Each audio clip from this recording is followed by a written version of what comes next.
Shalom, selamat pagi Bapak Ibu Saudara dimanapun Anda berada.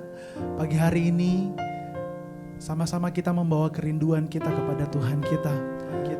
Dan kita terus membawa pujian dan penyembahan kita kepada Dia. Haleluya. Terpujilah namamu Tuhan.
Perasaan kehendak kami bawa kepadamu dalam kerinduan kami akan hadirat Tuhan.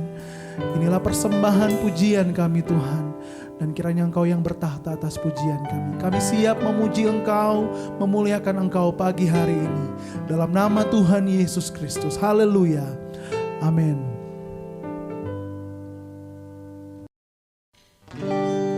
Kau terbesar dan mulia,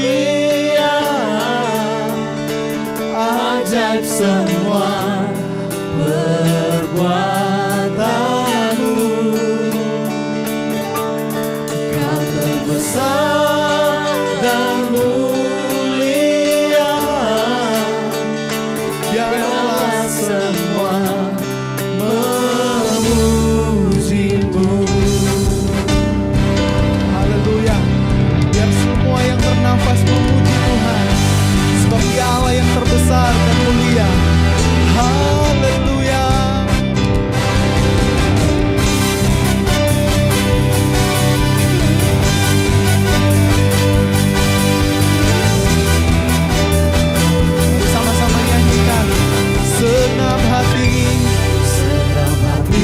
hatiku memuji, segenap jiwaku bernyanyi, karena Roh-Mu ada dalamku, Tuhan.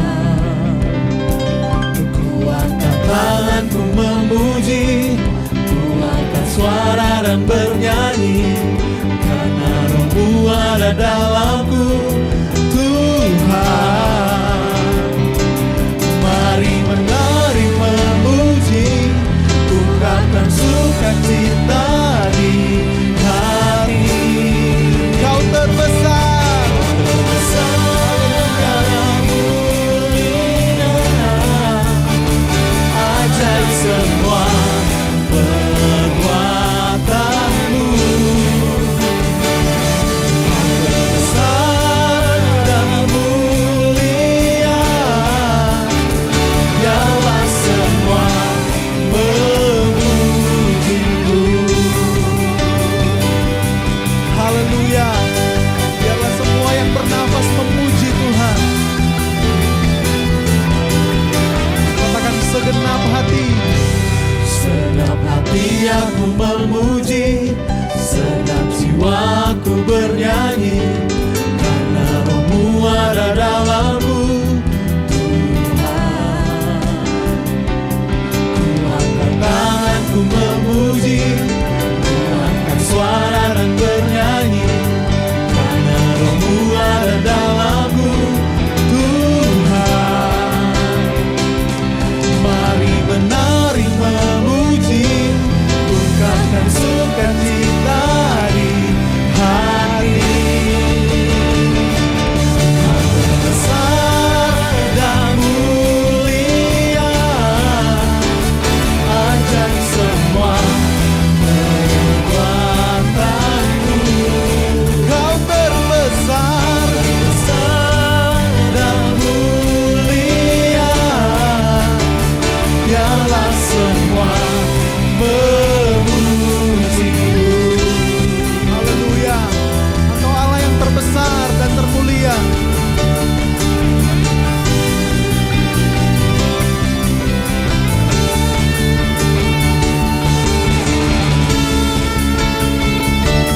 Mari sama-sama nyanyikan.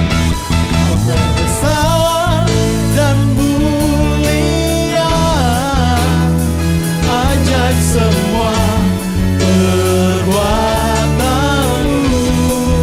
Terbesar, Besar dan mulia, biarlah semua memuji-Mu. Kau terbesar dan mulia, ajaib semua perbuatan-Mu. ya Yesus. Dan mulia, biarlah semua memuji-Mu.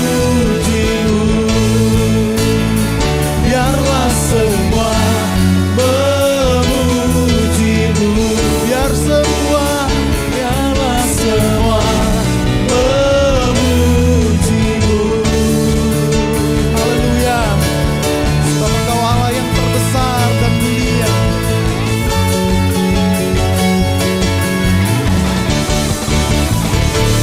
Haleluya, haleluya.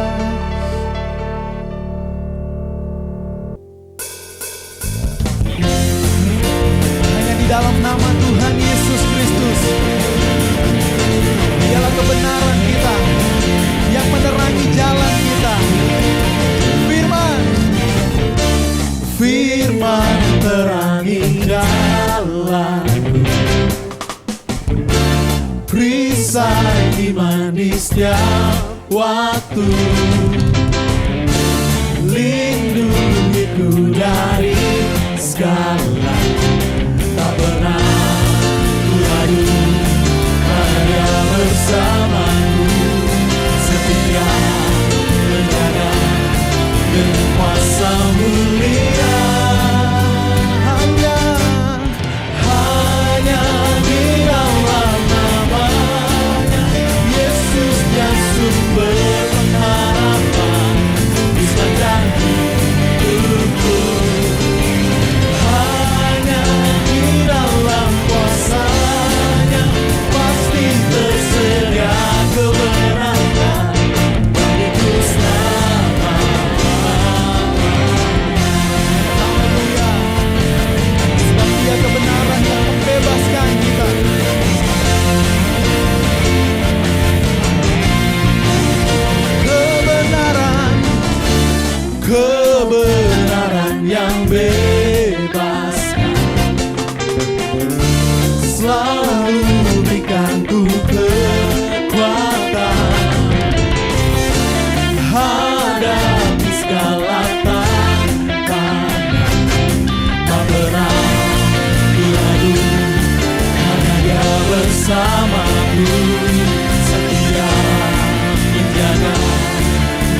Yesus dia sumber pengharapan di sepanjang hidupku. Hanya di dalam kuasa-Nya pasti tersedia kemenangan bagiku selamanya. Hanya di dalam nama-Nya Yesus dia sumber pengharapan di sepanjang hidupku. Hanya di dalam kuasa-Nya pasti tersedia kemenangan bagiku selamanya. Haleluya. Dalam nama Yesus ada kemenangan. Dalam nama Yesus ada pengharapan. Dalam namanya ada pengharapan, dalam kuasa-Nya kemenangan. Haleluya, haleluya Yesus. Kami yakin Engkau ada di tengah-tengah kami Tuhan. Haleluya Tuhan. Kami menyembah Engkau di tempat kudus-Mu Tuhan.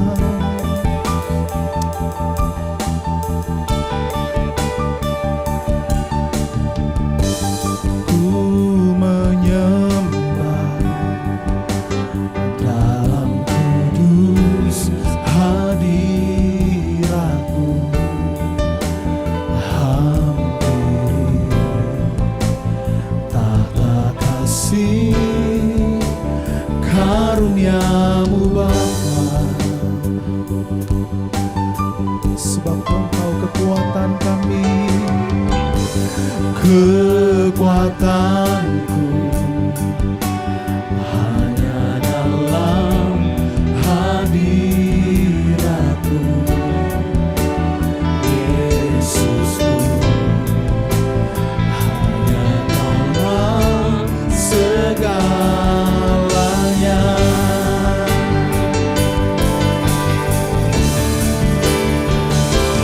Yakin Kau hadir di sini, ku rasakan kuasa yang tak terbatas. Ku yakin Kau nyata di sini, kemenangan terjadi di sini. Haleluya Yesus. Ku menyembah, ku menyembah dalam kudus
Engkau yang dulu pernah membangkitkan orang mati, menyembuhkan orang yang lumpuh, menculikkan yang buta. Kan kami yakin kuasa-Mu tidak berubah sampai saat ini Tuhan.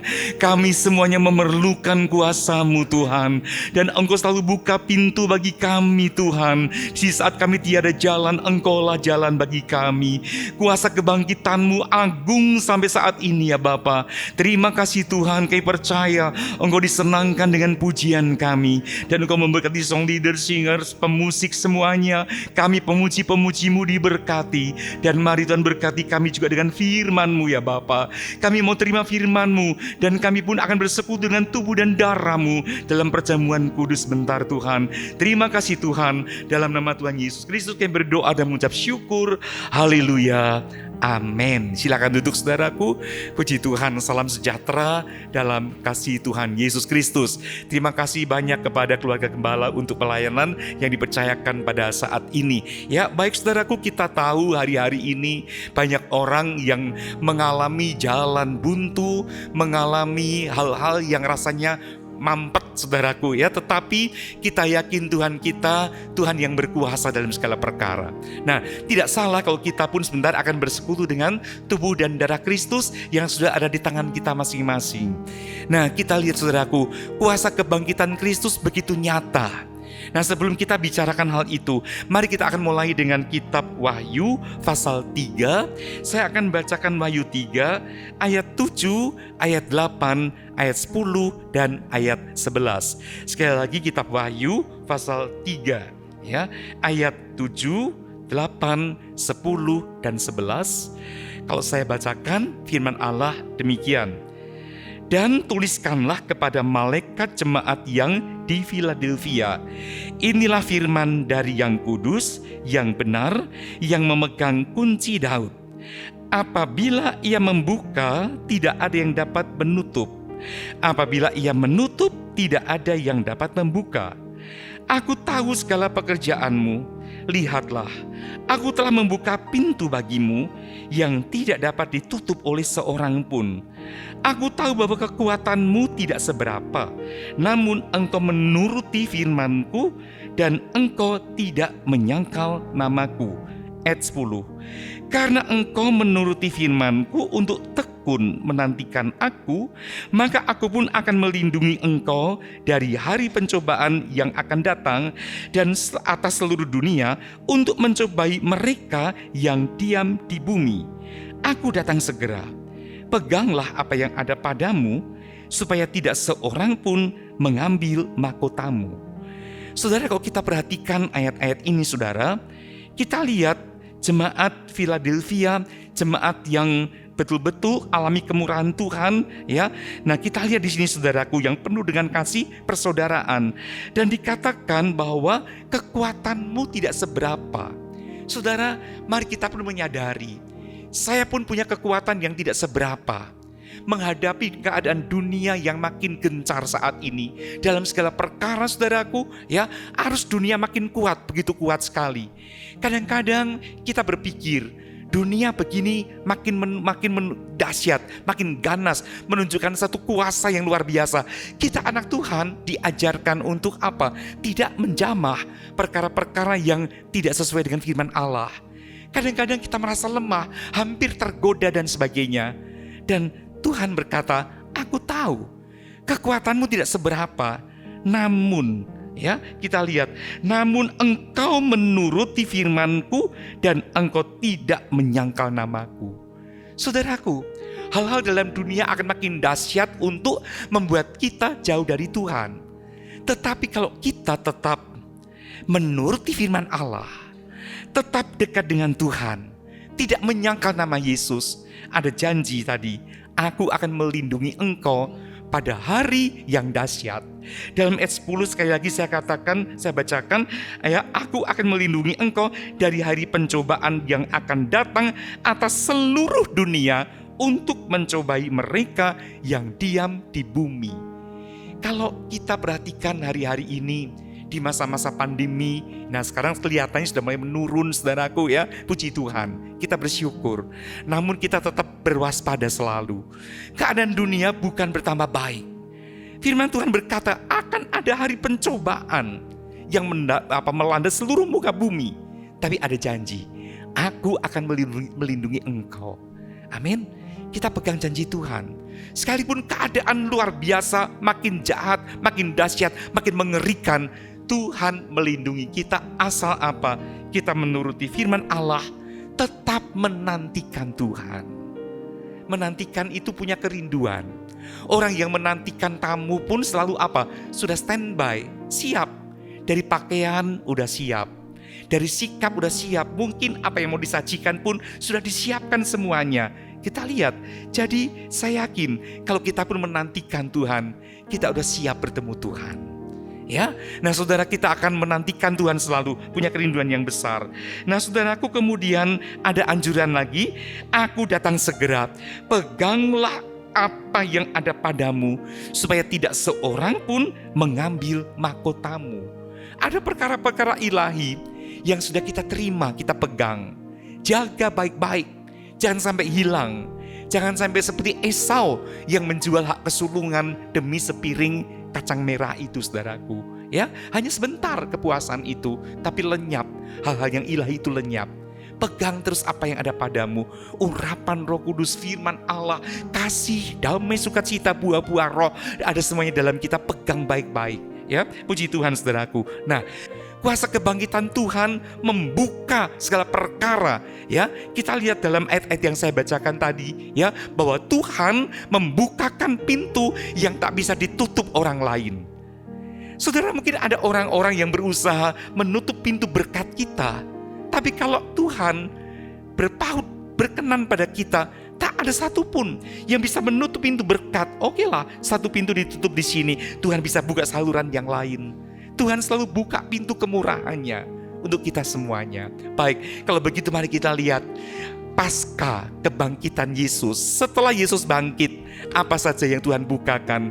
Kita lihat itu dalam Injil Lukas pasal 24. Mari kita akan perhatikan Injil Lukas pasal 24. Ya, kita akan perhatikan setelah Tuhan Yesus bangkit, dia membukakan banyak hal kepada murid-muridnya, kepada kita semua juga. Baik, yang pertama ya adalah kubur yang dibuka. Kita lihat kubur yang dibuka ini bukan supaya Yesus keluar. Yesus bangkit terus dibukakan pintu kuburnya, ayo Yesus keluar, enggak. Tapi Yesus sudah keluar lebih dahulu sebelum batu kubur dibuka. Karena apa? Yesus yang bangkit itu punya kuasa untuk mengatasi hukum-hukum bumi, termasuk gravitasi dan sebagainya. Ya, bahkan Yesus sanggup menembus dinding batu yang termeterai dan sebagainya. Dia tembus itu. Kain-kain kapanpun yang membungkus dia tembus oleh Tuhan Yesus. Yesus pun sanggup masuk dalam hati kita juga. Puji Tuhan, saudaraku. Kenapa batu kubur mesti dibuka? Kan Yesus sudah keluar lebih dahulu. Bukan supaya Yesus keluar, tapi supaya orang bisa masuk, melihat bukti Yesus sudah tidak ada. Dan beberapa wanita ketika datang ke kubur Yesus, termasuk Yohanes dan Petrus pun melihat Yesus sudah tidak ada. Ya, baik, mari kita akan lihat ayat 1 Lukas 24 ayat pertama demikian. Tetapi pagi-pagi benar pada hari pertama minggu itu, mereka pergi ke kubur membawa rempah-rempah yang telah disediakan mereka. Ya, setelah kita perhatikan, saudaraku, ada beberapa wanita yang datang ke kubur membawa rempah-rempah. Namun kita perhatikan, mereka mendapati batu sudah terguling dari kubur itu. Dan setelah masuk, mereka tidak menemukan mayat Tuhan Yesus. Sudah saya baca sampai di situ saja. Kita lihat batu kubur dibuka. Inilah kuasa kebangkitan Tuhan Yesus.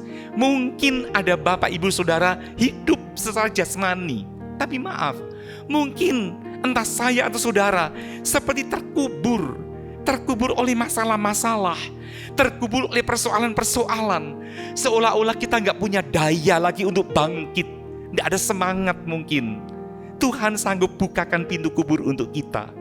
Dia sanggup bukakan itu, ada kuasa kebangkitan. Jadi saya mohon lewat mimbar ini, mari kita harap pada Tuhan. Tuhan, bukakan masalahku, angkatlah Tuhan.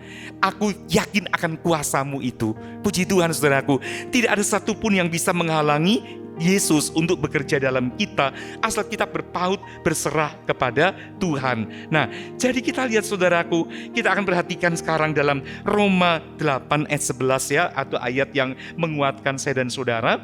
Kitab Roma pasal 8 ayat 11, nanti kita kembali ke ayat yang itu dalam Lukas 24. Saya bacakan Roma 8 ayat 11 demikian ya. Dan jika roh Dia yang telah membangkitkan Yesus dari antara orang mati diam di dalam kamu, maka Ia yang telah membangkitkan Kristus Yesus dari antara orang mati akan menghidupkan juga tubuhmu yang fana itu oleh roh-Nya yang diam di dalam kamu. Puji Tuhan, roh yang membangkitkan Yesus juga ada dalam diri kita. Jadi tubuh kita yang fana ini akan dibangkitkan juga. Kapan? Bukan hanya di akhir zaman nanti, saat kebangkitan orang mati, orang-orang suci dibangkitkan. Tapi sekarang pun kuasa itu ada. Dan segala bentuk kematian, segala bentuk kubur apapun dalam hidup kita bisa didobrak oleh kuasa kebangkitan Yesus. Dan kita semangat kembali. Puji Tuhan saudaraku ya. Baik, nah saya akan maju lagi sekarang saudara. Kita akan perhatikan dalam Filipi 3 ayat 10 dan ayat 11. Inilah kerinduan Paulus setelah dia tahu bahwa kuasa kebangkitan itu luar biasa. Saya bacakan sekarang Filipi 3 ayat 10 dan 11 demikian. Yang ku kehendaki ialah mengenal Dia dan kuasa kebangkitannya dan persekutuan dalam penderitaannya, di mana aku menjadi serupa dengan Dia dalam kebangkitannya, maka aku akhirnya beroleh kebangkitan dari antara orang mati. Ini kerinduan Paulus. Yang aku rindukan sekarang, satu hal yang kuinginkan, mengenal Yesus dan kuasa kebangkitannya. Itu yang terutama. Paulus orang yang punya segala-galanya. Ya, dia berpendidikan, punya ini itu dan sebagainya, ya, tetapi yang satu yang kuingini mengenal kuasa kebangkitan Kristus. Mari kita pun rindu, Tuhan aku rindu mengenal kuasa kebangkitan-Mu, sehingga dalam hidup ini kita selalu berkemenangan. Ya, puji Tuhan saudaraku. Baik, kita akan maju lagi sekarang saudaraku. Yang berikut adalah sekarang yang kedua, mata yang dibukakan. Dalam Lukas 24 kembali, mari kita lihat sekarang ayat 16. Lukas pasal 24 ayat 16 ya. Saya bacakan firman Allah demikian. Tetapi ada sesuatu yang menghalangi mata mereka sehingga mereka tidak dapat mengenal Dia. Saudaraku, Lukas 24 ini cerita tentang dua orang yang pulang dari Yerusalem, pulang ke rumahnya di dusun Emmaus. Banyak ahli Alkitab mengatakan kemungkinan mereka itu suami istri karena tinggal di satu rumah. Nah, dua orang ini pengikut Yesus yang setia. Hati mereka sudah lesu, sudah tidak ada harapan, putus asa, sedih. Karena apa? Tuhan yang mereka sembah mati. Ini setelah Yesus disalib. Dan mereka tidak tahu Yesus sudah bangkit. Maka mereka tinggalkan persekutuan di Yerusalem, pulang ke Emmaus dengan tatah arang, saudaraku. Ya, nah tak ada api lagi rasanya untuk berkobar. Dan disitulah Yesus datang, berjalan menghampiri mereka. Tujuan Yesus apa? Untuk membukakan mata mereka, agar mereka tahu Yesus itu bangkit, hidup. Yesus tidak mau kalau ada anak Tuhan yang tidak menyadari Tuhannya itu hidup. Ini kelebihan, maaf kata Tuhan kita yang kita sembah. Mati dan bangkit. Banyak oknum disembah tapi mati. Nah, kita lihat sekarang saudaraku, ya. Kita perhatikan di sini bahwa Yesus yang bangkit itu berbicara pada mereka, "Ada apa kamu begini?" Tapi ayat tadi mengatakan ada sesuatu yang menghalangi mata mereka sehingga mereka tidak melihat kalau itu adalah Yesus, ya. Nah, saudara kita perhatikan dalam ayat 31, Lukas 24 ayat 31, saya baca. Ketika itu terbukalah mata mereka dan mereka mengenal Dia, tetapi Ia lenyap dari tengah-tengah mereka. Nah, ringkas ceritanya. Sepanjang perjalanan itu Tuhan Yesus sampaikan firman Allah. Mereka berkata begini, apa engkau satu-satunya orang asing di sini yang tidak tahu kisah kematian Yesus itu? Mereka pikir Yesus orang asing yang gak tahu apa-apa. Tapi Yesus kemudian bukakan firman Allah dan sampaikan, bukankah dia harus bangkit kembali dan sebagainya. Mereka belum mengerti, saudaraku, sampai mereka mendekati rumah. Nah, ketika sampai di rumah itu, dua orang itu masuk, Yesus, kau sudah baca dalam Alkitab, saya tidak baca sekarang, seolah-olah hendak jalan terus, seolah-olah hendak lewat terus. Tapi mereka berkata, Tuhan, hari sudah malam, ayo singgah di tempat kami, bermalam di sini saja. Mereka paksa Yesus, dan akhirnya Yesus masuk. Kalau kita pikir, Yesus justru ingin tolong mereka. Yesus memang dari tadi ingin masuk ke rumah mereka, tapi seolah-olah hendak jalan terus, hendak menguji reaksi kita juga. Jangan kita jadi anak Tuhan yang cuek, yang acuh tak acuh. Persilakan Yesus masuk. Dalam segala perkara berdoa, undang Yesus. Menghadapi masalah pun jangan kita dengan kekuatan sendiri. Harap pada Tuhan. Harap pada Tuhan. Itu yang Yesus inginkan untuk apa? Diampirno, kira-kira begitu. Ayo mampir. Jangan kita biarkan Yesus lewat. Orang lain diberkati, kita ketinggalan. Saya yakin semua kita merindukan Tuhan. Merindukan campur tangan Tuhan, ya. Dan setelah Yesus masuk, kemudian Yesus duduk dan ambil roti di meja. Ya, dia pecahkan roti itu, diberikan kepada kedua orang tersebut. Dan ketika roti itu dibagikan, jubah itu turun dari tangannya, terlihatlah dua lubang di tangan Yesus. Baru mereka kata, itu Yesus. Tapi Yesus kemudian lenyap. Yesus bukakan mata mereka. Mereka melihat Yesus. Saudaraku, kenapa mesti memecahkan roti? Saudaraku, dalam kebiasaan orang-orang Israel saat itu, ada kebiasaan salah satunya begini. Kalau ada orang berduka cita, seringkali kita datang ke rumah orang itu membawa roti. Nah, roti itu disebut roti penghiburan. Atau roti duka cita, karena menghiburkan orang lain. Nah, kita lihat itulah Yesus, saudaraku. Dia pun ada saat ini untuk menghiburkan kita. Dia memberikan kekuatan buat kita. Roti itu akan memberikan energi untuk kita semuanya, ya. Puji Tuhan. Dan kita lihat mata mereka terbuka. Tadi kita sudah baca itu dalam ayat 16, ya. Baik, saudaraku, kita lihat sekarang, saudara, dalam kitab Lukas 10 sekarang ayat 23 dan sampai 24. Lukas 10 ayat 23 dan ayat 24. Kalau saya bacakan ini ayat, saudaraku, tentang mata yang dibukakan, saya bacakan demikian, pengenalan akan Tuhan. Lukas 10 ayat 23 dan 24. Sesudah itu berpalinglah Yesus kepada murid-muridnya tersendiri dan berkata, berbahagialah mata yang melihat apa yang kamu lihat.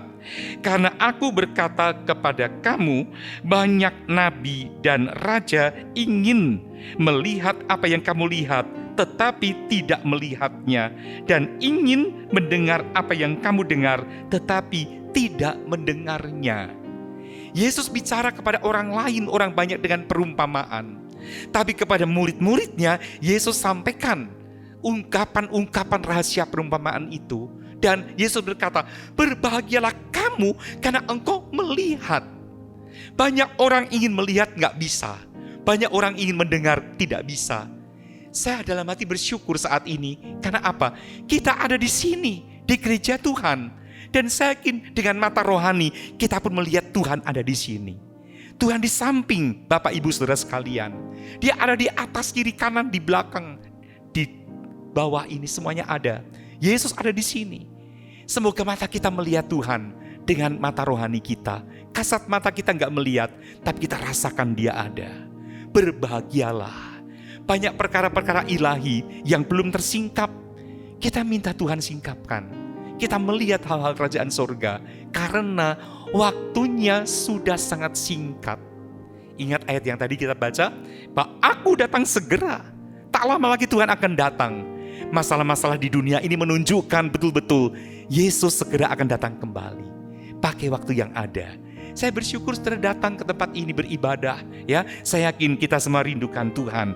Puji Tuhan saudaraku, ya. Baik, kemudian mengenal, kata mengenal, ya. Kita lihat, berbahagialah mata yang melihat dan sebagainya. Nah, kita lihat saudaraku, yang kurindukan tadi kata Paulus apa? Mengenal Dia dan kuasa kebangkitannya. Mengenal itu dalam bahasa aslinya dituliskan epiginosko. Epiginosko itu artinya mengetahui dan mengenal dengan baik secara menyeluruh, bukan sebagian tok. Kalau kita kenal seseorang, kita paling hanya kenal wajahnya, kenal suaranya, tanya hobinya apa, sebatas itu. Tapi epiginosko itu mengenal secara menyeluruh, mengenal dengan mendalam sekali, ya. Puji Tuhan saudaraku. Nah, saya tidak baca dalam Hosea 6 ayat 3 dikatakan ada ajakan, mari kita mengenal Dia. Kalau kita mengenal Dia, Dia akan terbit seperti fajar pagi, ada kesembuhan dan sebagainya, ya, ada pemulihan. Mengenal artinya intim dengan Tuhan. Puji Tuhan. Daniel 11 ayat 32 mengatakan umat yang mengenal Allahnya akan menjadi apa? Kuat, akan tetap kuat dan akan bertindak. Daniel 11 ayat 32 bahwa antikristus, Daniel 11 itu tentang munculnya antikristus yang saat ini rohnya sudah ada, oknumnya belum kelihatan. Tetapi antikristus itu akan membujuk orang-orang yang apa? Fasik terhadap perjanjian. Perjanjian itu P-nya besar, itu Yesus sendiri. Berlaku fasik terhadap perjanjian artinya apa? Tidak setia. Kalau kita tidak melekat erat dengan Tuhan, akan dibujuk antikristus sampai murtad. Kalau sudah murtad artinya apa? Binasa. Tapi umat yang mengenal Allahnya akan tetap kuat dan akan bertindak. Lakukan apapun juga untuk kemuliaan Tuhan. Ya, puji Tuhan saudaraku. Baik, mari kita lihat hal ketiga sekarang. Yang pertama tadi, kubur yang dibuka. Apapun yang menjadi kubur kita dibuka oleh Tuhan. Kedua, mata yang terbuka. Kita pun bisa mengerti, melihat Yesus. Ya, dalam hidup ini kalau kita lihat Yesus ada damai sejahtera. Meskipun mungkin alami masa-masa sulit, terpojok dan sebagainya. Kalau kita lihat Yesus ada bersama saya, kita akan damai, sukacita. Tidak apa-apa Tuhan, apapun ku alami asal Engkau ada bersama dengan aku. Ya, puji Tuhan. Dalam dapur api, Sadrak Mesak Abednego tidak binasa. Seutas tali, seutas rambut pun tidak terbakar. Karena apa? Ada orang keempat dalam dapur api itu. Siapa itu? Yesus sendiri, Tuhan yang menyatakan diri saat itu. Ya, dalam penderitaan Bapak, Ibu, Saudara dan saya, Tuhan bersama kita. Kita tidak sendiri. Ya, puji Tuhan. Hal ketiga yang dibukakan adalah firman yang dibukakan. Firman yang dibukakan. Baik saudaraku, itu menjelaskan tentang diri Yesus. Saya pun kadang-kadang membaca Alkitab gak ngerti. Ini maksudnya apa? Maksudnya apa? Tapi ketika berdoa, Tuhan singkapkan. Oh, ini artinya ini dan seterusnya. Ya, baik. Lukas 24. Kita kembali ke situ. Ayat 27 sekarang. Lukas 24 ayat 27. Saya bacakan demikian. Lalu ia menjelaskan kepada mereka apa yang tertulis tentang Dia, tentang Yesus dalam seluruh kitab suci, mulai dari kitab-kitab Musa dan segala kitab nabi-nabi. Nah, Yesus waktu di tengah jalan tadi membukakan firman Allah yang tersembunyi bagi mereka tentang Yesus yang ada dalam seluruh kitab suci, mulai dari kitab Musa sampai kitab nabi-nabi, Mazmur. Apa itu artinya? Dalam Kejadian, Keluaran, Perjanjian Lama sudah ada Yesus. Sudah tersirat meskipun belum tersurat. Memang tidak ada kata Yesus di situ, tapi Yesus ada dalam Perjanjian Lama juga. Ya, puji Tuhan. Jadi kalau kita baca Alkitab bukan cuma Perjanjian Baru, ya, tapi Perjanjian Lama pun mengungkapkan Yesus tapi tersembunyi. Nah, itulah saudaraku yang Tuhan bukakan. Sampai kitab nabi-nabi, Mazmur dan seluruhnya. Ya, puji Tuhan. Kita pun rindu Tuhan singkapkan firman-Mu Tuhan. agar kita menjadi jemaat atau gereja Tuhan yang penuh pengertian tentang Tuhan. Puji Tuhan. Saya yakin Bapak Ibu Saudara sudah mengerti banyak hal. Udah sekian lama beribadah di tempat ini, dididik di tempat ini. Saya yakin kita terima kebenaran itu. Nah, tapi saya punya pengetahuan belum sempurna. Dan di antara kita semua belum ada yang sempurna. Kita akan mencapai kesempurnaan itu, makin Tuhan singkapkan untuk kita semuanya. Ya, saya berharap kita sama-sama berharap kepada Tuhan, ya. Puji Tuhan saudaraku. Baik, dan kemudian Lukas 24 ayat 25, Lukas 24 ayat 25 saya baca lagi. Lalu ia berkata kepada mereka, "Hai kamu orang bodoh, betapa lambannya hatimu sehingga kamu tidak percaya segala sesuatu yang telah dikatakan para nabi." Itu perjanjian lama, ya. Dan Yesus menegur orang-orang yang jalan ke Emmaus itu. Kleopas dan istrinya, kamu bodoh sekali, nggak ngerti, nggak percaya. Ya, saudaraku, marilah terima firman Allah dengan iman, dengan percaya. Puji Tuhan saudaraku. Ya, baik, ayat 32, masih dalam Lukas 24, ayat 32, saya bacakan begini. Kata mereka seorang kepada yang lain, bukankah hati kita berkobar-kobar ketika ia berbicara dengan kita di tengah jalan dan ketika ia menerangkan kitab suci kepada kita? Nah, hati kita berkobar-kobar ketika Yesus menerangkan kitab suci pada kita. Itu kata mereka berdua saudaraku. Mari firman Allah yang kita baca dan dengar, semoga mendatangkan kobaran hati dalam hati kita. Jangan sampai saya ketika terima firman Allah dingin, nggak ngerti cuek, berlalu aja, tidak. Tapi kita terima, hati berkobar, kan ada sesuatu yang Tuhan kerjakan, menyentuh hati kita. Ya, puji Tuhan saudaraku, indah sekali pengalaman mereka. Hal keempat sekarang, yang Tuhan bukakan, yang pertama tadi adalah kubur yang dibuka, mata yang dibuka, firman Allah yang dibuka. Kalau firman Allah dibuka, tapi mata tertutup, percuma. Betul? Kita minta mata dibukakan, firman Allah akan masuk dalam kita. Yang keempat, pengertian yang dibukakan.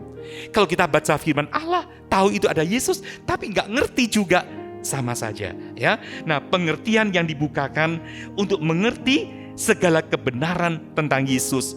Ayat 45, Lukas 24, ayat 45, saya baca.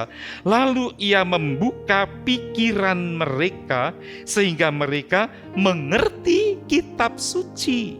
Nah ini, Tuhan bukakan pengertian. Ya, kita tahu ada Yesus dalam kitab, dalam Alkitab, tapi kita pun minta pengertian kita dibukakan. Nah, jadi intelijensia kita dibukakan oleh Allah. Ya, puji Tuhan saudaraku. Nah, kita lihat saudara, saya akan baca sekarang 2 Korintus 4 ayat 4 sampai 6. Kitab 2 Korintus pasal 4 ayat 4 sampai ayat 6. Saya bacakan begini, 2 Korintus 4 ayat 4 sampai 6. Yaitu orang-orang yang telah percaya, yang pikirannya telah dibutakan, saya ulangi. Yaitu orang-orang yang tidak percaya, yang pikirannya telah dibutakan oleh ilah zaman ini, sehingga mereka tidak melihat cahaya Injil tentang kemuliaan Kristus yang adalah gambaran Allah. Sebab bukan diri kami yang kami beritakan, tetapi Yesus Kristus sebagai Tuhan dan diri kami sebagai hamba-Mu karena kehendak Yesus. Nah, kenapa? Banyak anak Tuhan seringkali pikirannya tertutup, nggak melihat tentang firman Allah, kebenaran tentang Yesus. Rupanya dibutakan oleh apa dikatakan? Ilah zaman ini. Tiap zaman ada ilahnya masing-masing. Ilah, sesuatu yang dipuja, disembah, berhala. Ya, seringkali terus terang aja ya, yang seringkali menjadi pujaan-pujaan itu adalah orang-orang yang di teras. Entah dia itu mungkin sebagai seorang pemuka, seorang entertain, ya. Nah, kita lihat atau apa, ya, artis dan sebagainya.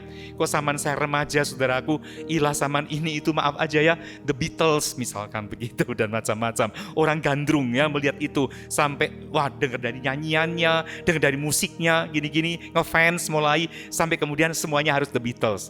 Rambutnya potong The Beatles, poni. Kemudian mulai apa? Spray harus The Beatles, sarung bantal The Beatles, kalung The Beatles, harus semuanya sudah saudaraku. Ilah zaman ini. Kok ilah zaman sekarang apa kira-kira ya? Kira-kira apa ya yang jadi ilah? Ya terus terang pasti tahu semuanya ya, yang di tangan saudara ya. Nah kita lihat handphone, ya toh. Nah itu bisa jadi ilah, betul? Bangun tidur, pegang handphone dulu. Bukan berlutut doa kadang-kadang, tapi saya yakin di sini enggak lah ya. Nah itu yang seringkali harus kita waspadai. Boleh, saya pun pakai handphone juga, menolong kita. Tapi jangan sampai itu mengalahkan hal-hal yang harus kita lakukan untuk Tuhan. Ya, kewajiban kita bukan sebetulnya itu bukan kewajiban, keuntungan untuk kita baca firman Allah dan sebagainya. Ya, jangan sampai dikalahkan oleh hal itu. Jadi kita mesti bijaksana untuk mengatasi ilah zaman ini itu. Jangan sampai menutup pikiran kita. Ya, puji Tuhan saudaraku. Baik. Nah, kemudian saya tidak baca Nehemia 8 ayat 9 sampai 17. Nehemia 8 ayat 9 sampai ayat 17, ketika pengertian dibukakan, maka umat itu bersuka cita. Ya, Ezra dan Nehemia bersama ahli-ahli kitab yang lain membukakan pengertian umat Allah yang sedang dalam tawanan di Babel itu. Maka mereka bersuka cita ketika firman Allah dibukakan kembali. Puji Tuhan. Yang kelima sekarang, yang terakhir, ya, kita lihat dalam Lukas 24 ini, Tuhan membuka surga. Surga terbuka. Untuk apa? Menyambut Tuhan Yesus yang telah bangkit masuk ke dalam surga. Nah, kita baca Lukas 24 ayat 50 dan 51 berkata begini. Lalu Yesus membawa mereka keluar kota sampai dekat Betania. Di situ ia mengangkat tangannya dan memberkati mereka. Dan ketika ia sedang memberkati mereka, ia berpisah dari mereka dan terangkat ke sorga. Puji Tuhan, Yesus terangkat ke surga, surga terbuka. Artinya apa? Yesus sudah merintis jalan menuju ke surga. Dan pengikutnya siapa? Kita orang percaya pun akan masuk ke surga. Dia pahlawan kita yang di depan kita sudah merintis jalan.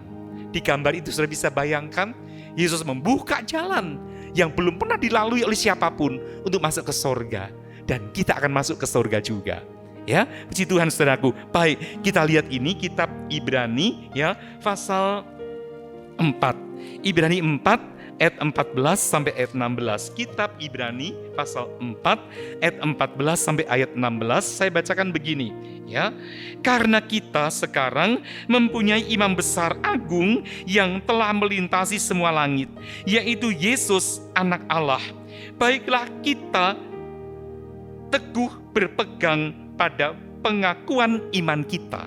Kita punya imam besar, yaitu Yesus. Sebab imam besar yang kita punya bukanlah imam besar yang tidak dapat turut merasakan kelemahan-kelemahan kita.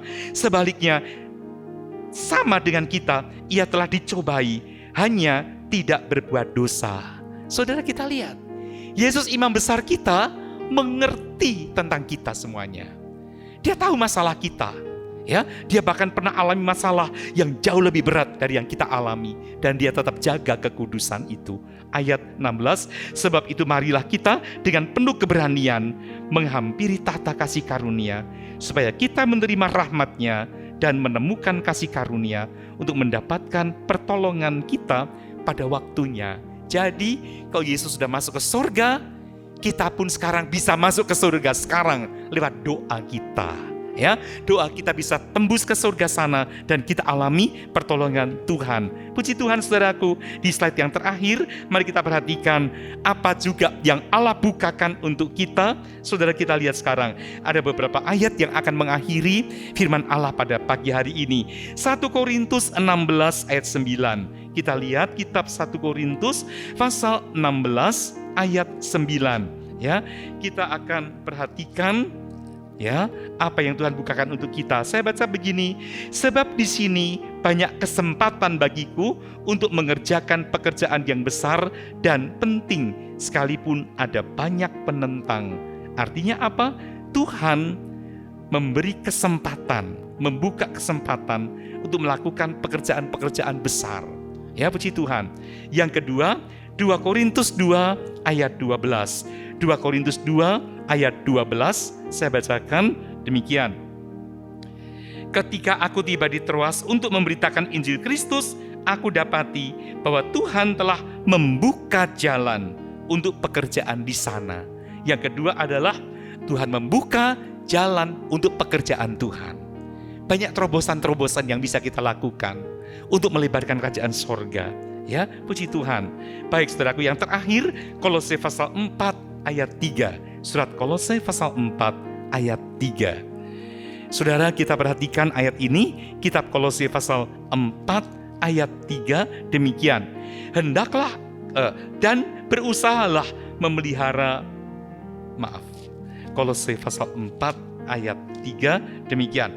Berdoa jugalah untuk kami supaya Allah membuka pintu untuk pemberitaan kami, sehingga kami dapat berbicara tentang rahasia Kristus yang karenanya aku dipenjarakan.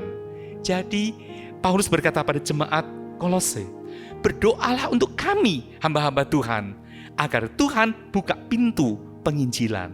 Banyak orang yang diselamatkan. Saya yakin di tempat ini ya akan makin penuh dengan jiwa-jiwa yang akan diselamatkan itu. Itu sebenarnya karena doa kita juga. Tuhan buka pintu, ya. Baik saudaraku, jadi ada jalan baru yang telah dibukakan. Kalau dalam Ibrani 10 ayat 20 dikatakan di situ bahwa tirai yang terbelah itu gambaran dari tubuh Yesus yang dicari, dan itu menjadi pintu masuk untuk kita. Ya, puji Tuhan, ketika Yesus disalibkan, terbukalah pintu untuk kita menghampiri Allah, dan kita sekarang akan peringati tentang kematian dan kebangkitan Yesus, persekutuan dengan darah Yesus ini, saudaraku, ya, lewat perjamuan kudus yang ada bersama dengan kita saat ini. Baik saudaraku, nah kita akan nyanyikan satu lagu, ya. Hanya Kau Tuhan di hidupku.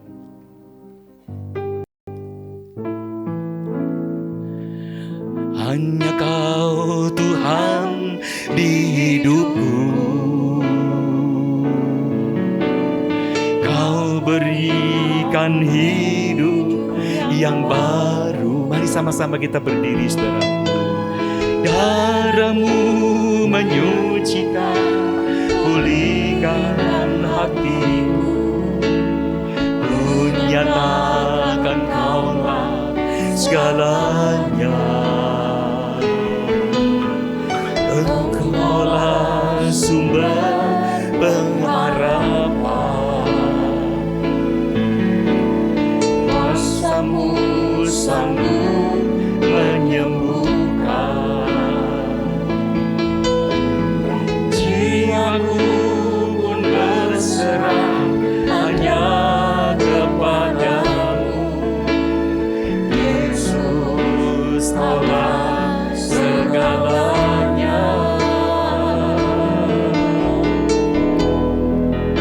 Karena salib-Mu hidup, karena salib-Mu ku menang. Engkau yang berkuasa, sanggup untuk melakukan mujizat-Mu. Karena salib-Mu, karena salib-Mu ku hidup, karena salib-Mu ku menang. Engkau yang berkuasa, sanggup untuk melakukan mujizat-Mu di hidupku. Kita nyanyikan dari depan, kita renungkan tentang Tuhan kita. Haleluya. Hanya Kau, hanya Dia saja, Dia yang memberikan hidup yang baru kepada kita. Dia yang membukakan pintu untuk kita. Kubur dibukakan, mata dibukakan, firman dibukakan, pengertian dibukakan, surga pun dibukakan untuk kita. Haleluya, haleluya. segalanya. Engkaulah sumber harapan, Yesus. Kuasa-Mu sanggup menyembuhkan. Ada kuasa dalam darah Yesus. Haleluya, haleluya. Hanya kepadamu, Yesus, Kaulah segalanya. Mari angkat roti dengan tangan kanan kita tinggi-tinggi. Karena salib-Mu ku hidup, karena salib-Mu ku menang.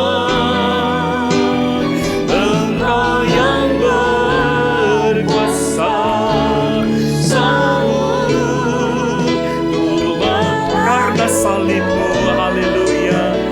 Mujizat-Mu, karena salib-Mu ku hidup, karena salib-Mu ku menang.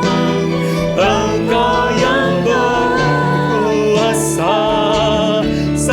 Kita angkat roti dengan tangan kanan kita. Haleluya, haleluya.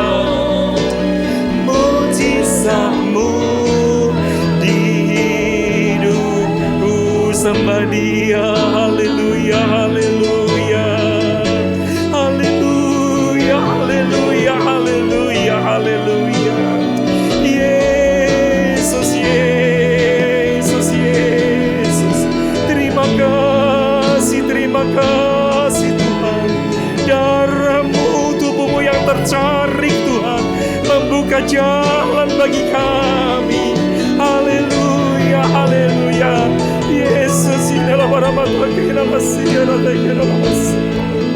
haleluya, haleluya. Yesus, glory, haleluya, haleluya. Yesus, Yesus, Yesus, Yesus. Haleluya, haleluya. Mari kita dengarkan pembacaan ayat firman Allah sebelum kita makan roti tubuh Kristus ini bersama-sama.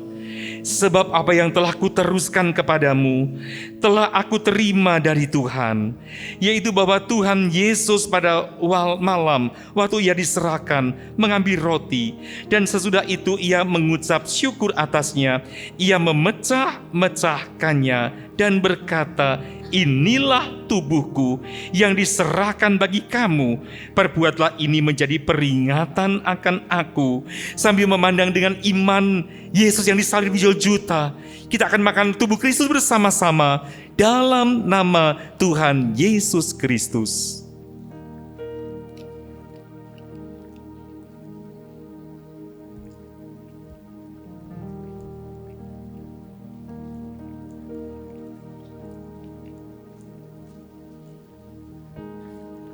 Haleluya, haleluya. Terima kasih ya Tuhan buat tubuh yang terpecah Tuhan. Tubuh-Mu dicari-carikan Tuhan. Semua ini agar kami bersatu ya Bapa. Terlebih itu Tuhan, persekutuan kami ini bukan persekutuan sendiri saja, tapi bersekutu dengan tubuh-Mu, dengan darah-Mu ya Bapa. Engkau di dalam kami di dalam Engkau. Terima kasih Tuhan. Mari kita angkat cawan dengan tangan kanan kita tinggi-tinggi dan dengarlah firman Allah. Demikian juga Ia mengambil cawan sesudah makan, lalu berkata, cawan ini adalah perjanjian baru yang dimeteraikan oleh darahku. Perbuatlah ini setiap kali kamu meminumnya menjadi peringatan akan aku. Haleluya, haleluya. Mari dengan memandang pada Yesus yang dijoljuta dengan mata hati kita, kita minum darah Yesus ini bersama-sama dalam nama Tuhan Yesus Kristus.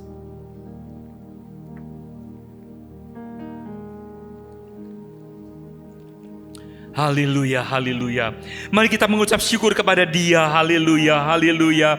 Terima kasih ya Tuhan. Terima kasih Tuhan buat tubuh dan darah-Mu yang telah memberikan kekuatan bagi kami Tuhan. Kami yakin ada pemulihan dalam hidup kami. Kami yakin ada kuasa yang bekerja dalam kami. Ada kesembuhan, ada mujizat yang terjadi. Semua pintu yang tertutup dibukakan oleh Allah. Haleluya, haleluya, haleluya. Terima kasih Tuhan. Haleluya. Haleluya, haleluya. Allah yang besar, ajaib dan mulia, Kau Yesus yang selalu membuatku terpesona. Segala pujian bagi-Mu ya Tuhan, hanya Kau yang layak ku anugerah. Hanya Kau yang layak ku anugerah. Hanya Kau yang layak ku anugerah.